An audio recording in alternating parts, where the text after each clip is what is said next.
I got royalty inside my DNA. I got cannabis, got war and peace inside my DNA. I got poison, pain, and joy inside my DNA. 死んだ天性 I was born like this is wild. Immaculate conception, I just never perform like this without you. A new weapon, I know I meditated on with this that. Hey guys, if you haven't already, give the video a like, subscribe to my channel. This is a what if series and I'll be doing more down the road. Plus Ultra! Hey guys, and welcome to What If Luffy Ate the Guru no Mi Part 4.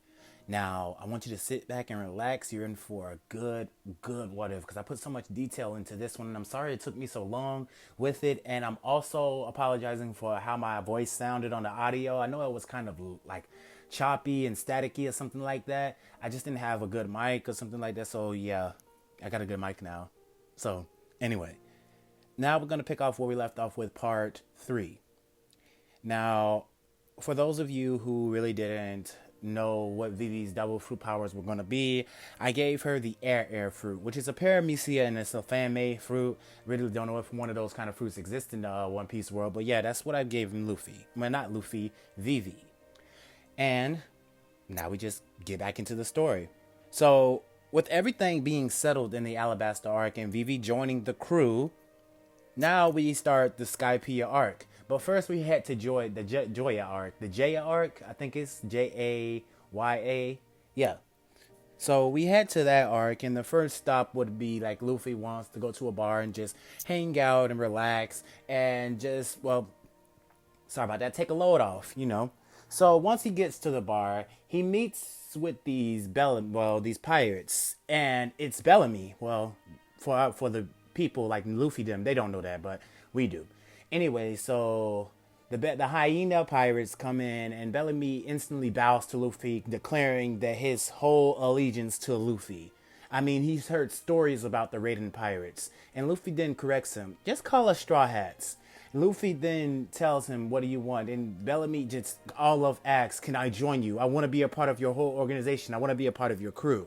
So instead of Bellamy having this insane thirst for Doflamingo, Don Quixote Doflamingo, he would have this drive for Luffy, seeing what he's done, seeing what he's capable of, seeing the people that he's took down all throughout the East Blue.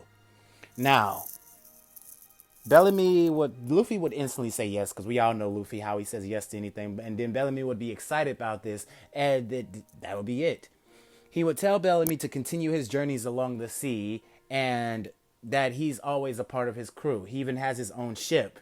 And this is where the first part of the Straw Hats Grand Fleet would be commenced. Since Bellamy has his own crew and everything, yes, that would be the first ship of the Straw Hat Pirates. I mean, not necessarily like that. I'm going to set it up later on. Throughout the series, I'm going to set it up on later on and how everything's going to play out and how everything's going to go in that direction. But yeah. Anyway, so the team will just make their way to the bar, and then they'll have a good time. They won't have to go through all that fighting that they did in canon with the Bellamy Pirates, with Luffy telling Zoro not to fight. So, yeah, everything went normal with that. Up until the point now, we get to the part where Luffy runs into Blackbeard. Now, Luffy didn't recognize him at first, but then he has an instant flashback. Now, with that flashback, with that memory, Luffy stood up, coated his hand in armament hockey, and backhand Blackbeard out of the bar, sending him crashing into a building. As he let out this agonizing scream, Teach hopped back up, furious, but he smiled. Yeah, ha, ha, ha, ha. So, you know my name. You must know about me. That was an impressive hit, brat. Now, Luffy would then say, my brother told me about you. You're Blackbeard, you Marshall D. Teach, aren't you? Known as Blackbeard. You were recently a part of the Whitebeard Pirates, but you stabbed one of your crewmates in the back, all to get your hands on a devil fruit. Now, the devil fruit you have is the Yami Yami no Mi. I mean, at least from what my brother told me. And why would you betray your friend? Well, if I'm correct, Whitebeard treats his crew like family. He treats his crew like sons. So why would you betray your family like that? all for the sake of power. You must know that you'll be doomed to fail. Now, Blackbeard would get mad at this and say that what I did is none of your business. I aim to control and destroy the world. I aim to be on the top. I couldn't be a part of that crew anymore. And the likes of having him fighting a double fruit and not me made me mad. So I sought the only way out is to kill him and take the double fruit for my own. And Luffy just smirked at this. A guy with an ambition. That's interesting. Interesting at least. You just don't know how outmatched you are in this fight. What all do you know about me? I know that you're the Raiden Pirates. Yeah, but do you know what I can do? Most people have heard of the Straw Hat Pirates, which I can assume that you've very little heard of what I can do. All of a sudden, Luffy had this kind of future sight thing. Now, this is where I want to get into detail with how Luffy's powers works. Now, with him having the Goro no Mi, it gives him an omnipotent sense of things around him with how his electrical powers work, since he can sense electrical waves in the air, giving his observation haki a huge boost. Remember how I said that Luffy was borderline close to future foresight? Well, now he's just cracking open the shell. So he gets a blurry future foresight vision of what Blackbeard is about to do. All of a sudden he can see him just lifting up his hand and this black like smoke substance comes out of his hand and started like a vortex formation. Luffy backs up instantly. Now, this is where Teach would raise his arm and say black vortex, but Luffy's already distance away from him. And this is where Teach would be shocked by this, and Luffy would say Kirin and start sending down multiple thunder strikes on Blackbeard over and over and over and over and over. Before Blackbeard could do his whole black hole thing, before he could even try to do his black hole thing, it would be over in an instant. It would be too fast. The lightning strikes would hit him too fast before he could even think another thought. And he would be on the ground screaming in pain before he's knocked out unconscious.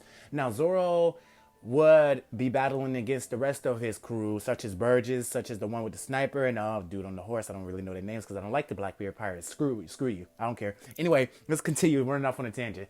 Zoro, and with Sanji hearing the commotion in the far distance, he would have aided Luffy, and the Straw Hats would come and aid Luffy in his battles, even though Luffy didn't really need help because he could have easily defeated all of them by himself. Now, with all the Blackbeard pirates incapacitated and all tied up, Blackbeard would have the Sea Prism shackles or Sea Prism cuffs on his hands tied up and everything. Now, Luffy managed to get his hand, well, not Luffy, he told Zoro them because he can't touch him. He managed to get his hands on a crate full of cuffs, Sea Prism Stone cuffs from Crocodile. Thank you, Crocodile. Anyway, so Luffy would then kneel down and say, "How unlucky are you to run into me? My name is Monkey D. Luffy, and my brother told me a lot about you. He even told me about your double fruit powers.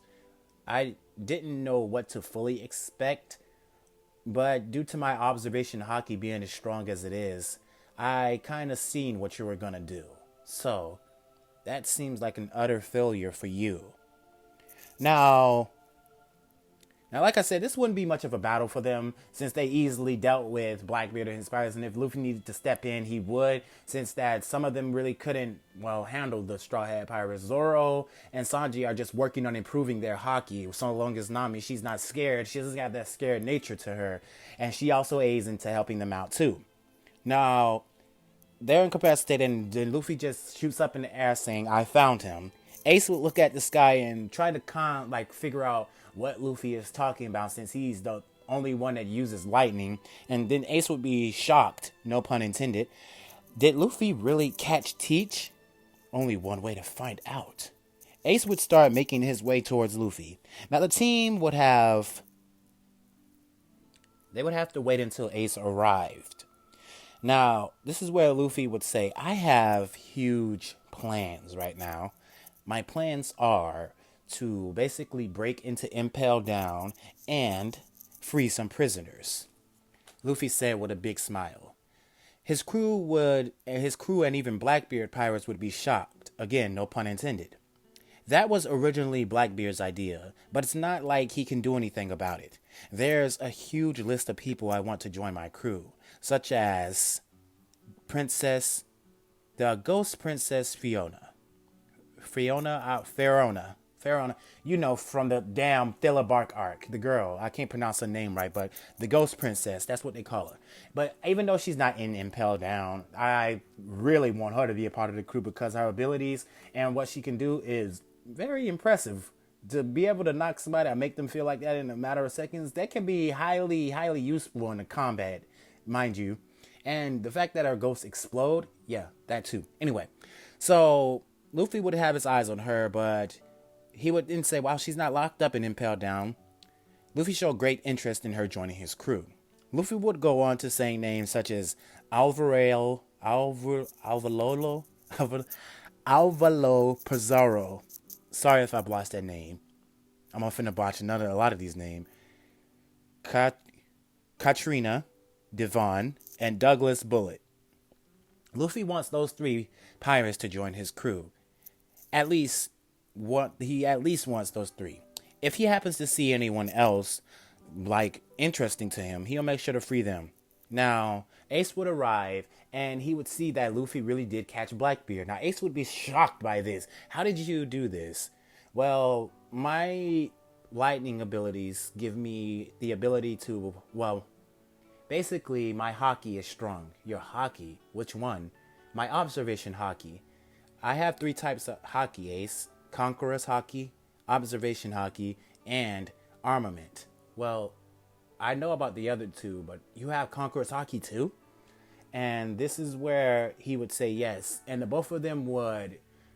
Like, Ace wanted to test this out because he didn't believe that Luffy had Conqueror's hockey. He know that Luffy wants to be the king of the pirates, but to have that too, he wanted to test it out just to see. So Ace would flex his eye and Luffy would do the same thing, and the color of the Supreme King would show. Now, this is where the overwhelming battle power from these two would knock out Blackbeard's pirates. Now, Teach would be able to withstand this, since I don't really know that if he has Conqueror's hockey or not. Correct me in the comments below, and then I might retcon that in part 5. But anyway, Teach would be able to withstand this just barely, because it's 2 of them. It's not just one of them. It's 2 persons' will against your own. So he would just be barely able to withstand this, breathing heavily as his crew is knocked out cold. Now Luffy says, "Hey, Ace, you can take Blackbeard, but leave his crew for me." He said, "What do you mean?" I'm gonna turn his crew into the government. You're gonna turn his crew into the government? Yes. And then I'm gonna become a warlord. And Luffy would say, "So, what is your plans, Luffy?" Patience.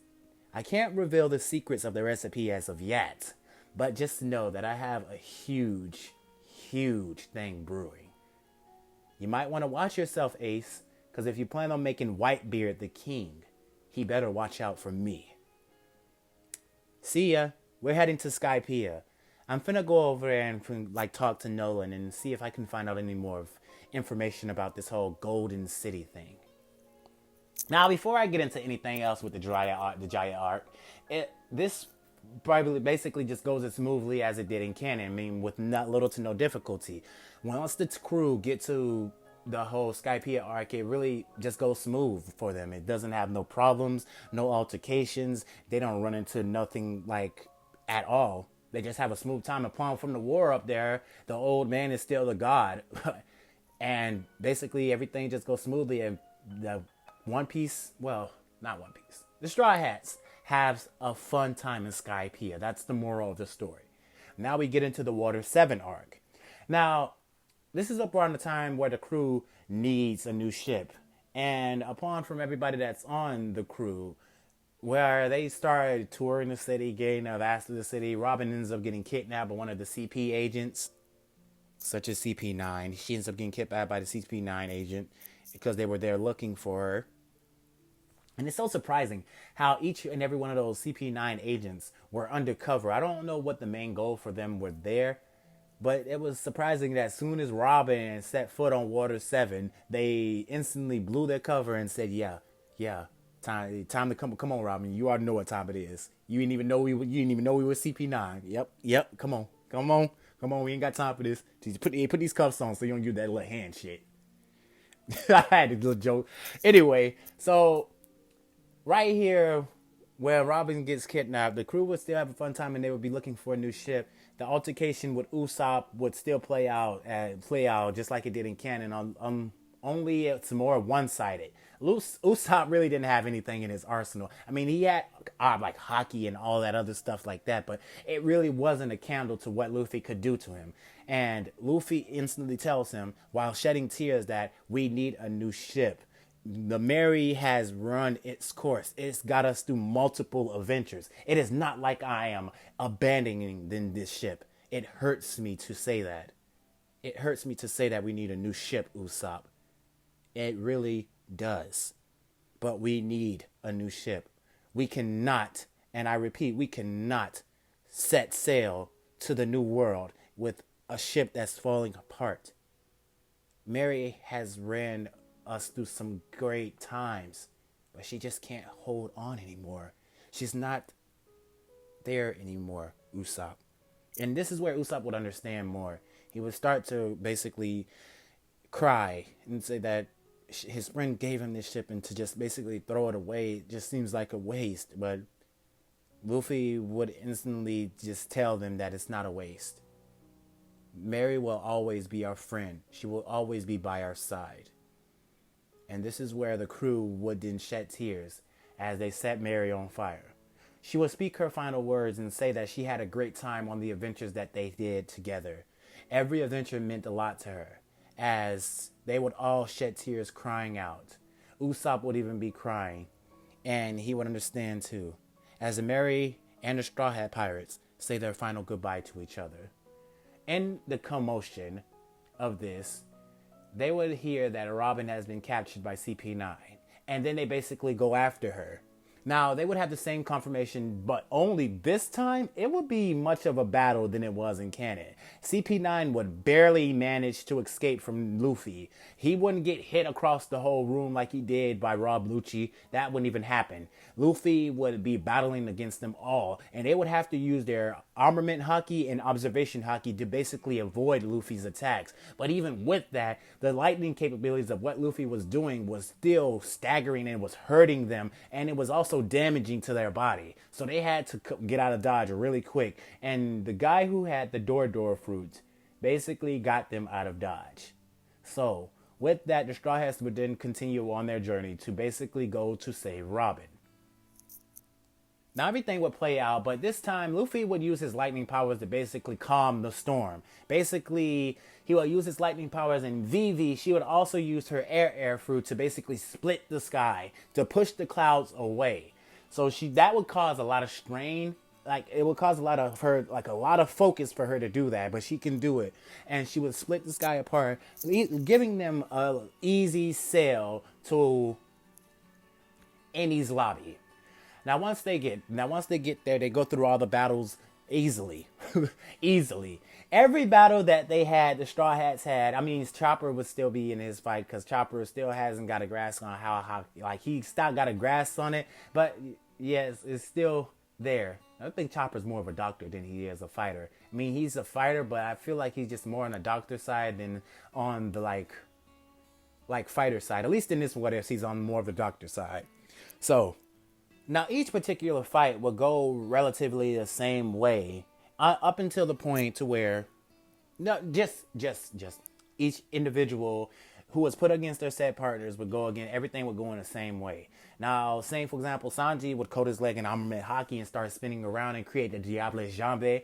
Zoro would do his Ashura, but all his swords is coated in armament haki, and he would end up killing the wolf guy.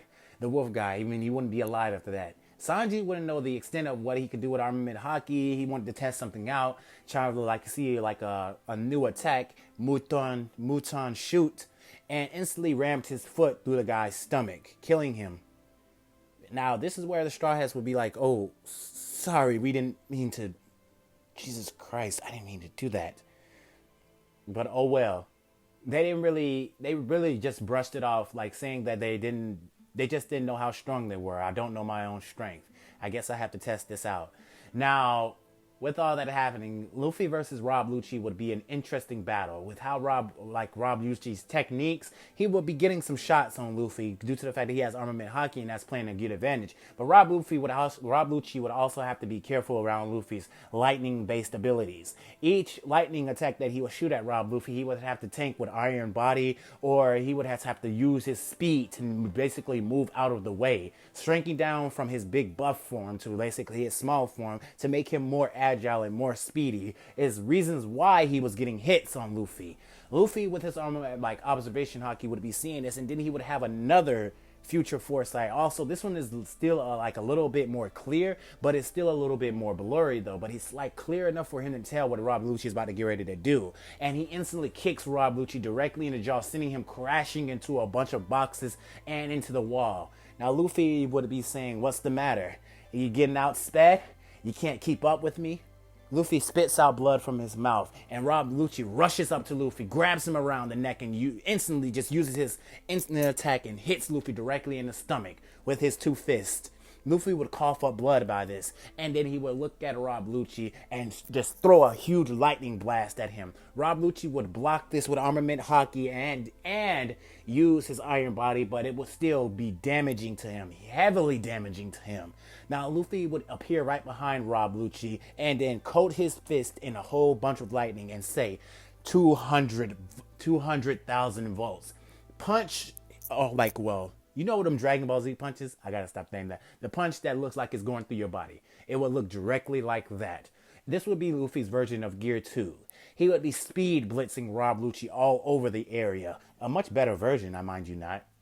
He would be speed blitzing all over the area, jumping from one place to another, hitting like Rob Lucci with multiple attacks. Now this is also in conjunction with Luffy's Jet Gatling. It would be so many attacks that Rob Lucci is trying to counter and trying to see, but Luffy is just in every direction, over and over and over and over and over again. Now, it's also something I do have to mention is that when they were standing up on that scalpel, I have to do a little flashback. But when they were standing on that scalpel and they were all talking, well, basically like a face-off the Straw Hats with CP9, Luffy would appear right above there, right next to Robin. When she said, "I want to live, please take me with you, take me out of here." Luffy would smile and disappear right next to Robin and then reappear right next to the Straw Hats with Robin in his hands. He would sit her down and break her cuffs. Well, Zoro would break her cuffs. And this is where CP9 would be shocked by this. Luffy would instantly grab Rob Lucci and basically go to the same place that they did, and the relatively fights would go up the same way. Sorry if that's a bit confusing. I meant to I don't know what made me skip over that, but anyway. So basically this fight between Rob Lucci would be ended in, Rob Lucci being knocked out and badly damaged, possibly on the verge of death. Luffy would be standing tall over Rob Lucci with just minor injuries. Basically, Rob Lucci was a tough opponent for him to handle. But this is good. This is good because the more strong opponents that he has to face, the more strong people that he has to face, his haki can get even stronger and stronger and stronger. And whatever this thing is that's going on in his head that's allowing him to see into the future just seconds before a person attacks is actually helping him out in battle. Very, very much. Now, anyway, that's where I'm going to leave this episode off. Thank you guys for enjoying the series as much as you did. Now, if you want another part to this, make sure you get the video to 50 likes. 50 likes is the like goal. If you can do that, I'll release another part, and it won't take as much longer since I already wrote the script to part 5. But now I'm going to go into the next video I'm going to do is what if Naruto was like Minato's, what if Naruto was Minato's reincarnation or was like Minato. Any kind of way you put it, that part is coming out after this. Anyway, you guys have a nice day, a good night, and plus ultra. Good night, guys.